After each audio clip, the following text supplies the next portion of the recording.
Thales de Oliveira Moura, estudo na escola Leira Guimarães Natal, sou do 9º ano e hoje vim apresentar o meu trabalho sobre a ditadura militar que ocorreu no Brasil.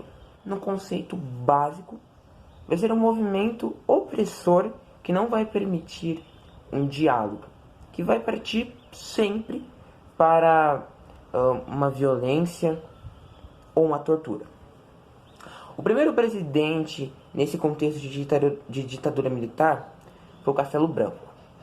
Ele criou 4 artigos, onde o primeiro era uma eleição indireta, ou seja, o povo não votava, para presidente e a cassação de mandato.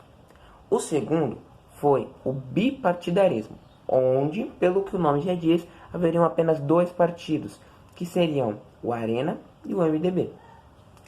O terceiro foi a votação indireta novamente, onde o povo não votaria, para governador. E o 4 foi uma constituinte. Além disso, ele criou um órgão chamado Serviço de Informação Nacional, onde era um serviço de espionagem. Ele também tinha uma política de industrialização do Brasil, onde era muito questionada, mas que milagrosamente ajudou o Brasil nos seus investimentos e na sua renda.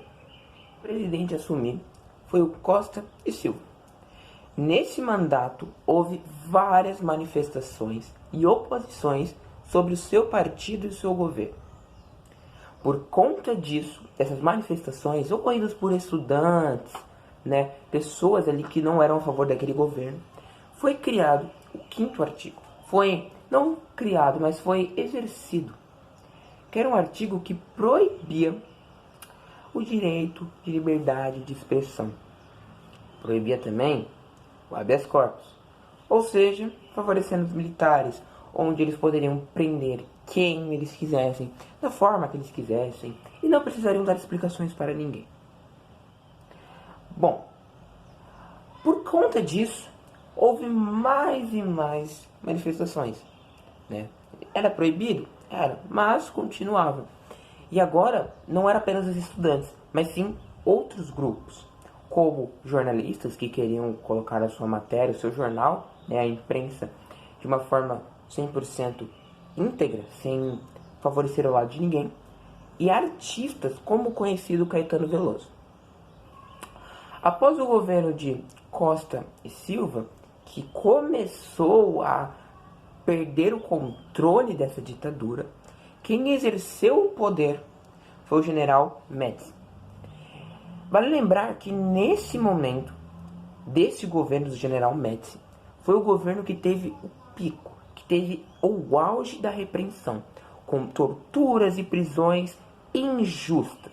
Mas por incrível que pareça, nesse atual governo foi quando a economia do Brasil disparou para cima, onde seu PIB, sua renda, ficaram cada vez melhores. Só que, entretanto, todavia, porém, houve uma crise do petróleo, onde o Brasil se afundou junto. Vale lembrar também que naquela época da ditadura já havia algumas regras para a economia do país andar, como corte de gastos e aumento de impostos. Ok, o país em uma crise, aqueles governantes militares na época, passavam propagandas de rádio, jornal, TV, favorecendo a ditadura, querendo dar a entender ao povo que a ditadura era o melhor método de governo da época. Os militares perceberam que não iriam conseguir continuar com aquela ditadura. Então, o presidente na época, que era o Geisel, que assumiu depois do general Médici, decidiu estreitar os laços. Ele ainda queria um autoritarismo, mas como ele percebeu que ter total controle não ia dar certo, ele começou a estreitar os laços. Queria um autoritarismo, ele ainda colocava algumas medidas autoritárias, mas ele revogou o artigo 5, que proibia a liberdade de expressão e o habeas corpus, dentro daquele regime militar, que foi o Figueiredo. Ele tomou o poder naquela época com a estagnação da política militar. E já estava em colapso, já estava no fim. E ele tomou algumas medidas, né, como suas finais medidas ali para acabar de vez com aquilo.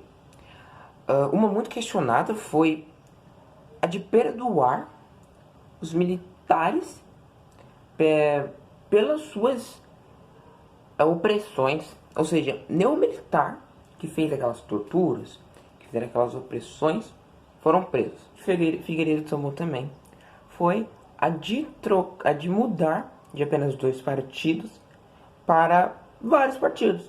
Qualquer partido ali que fosse eleger conseguiria. Também houve o movimento de diretas já, que foi um movimento de 1983 a 1984, que queria eleições diretas, ou seja, que o povo, né, que o público votasse, mas que não foi tão abrangente, que não virou naquela época. Por ter assistido e tenha um ótimo dia.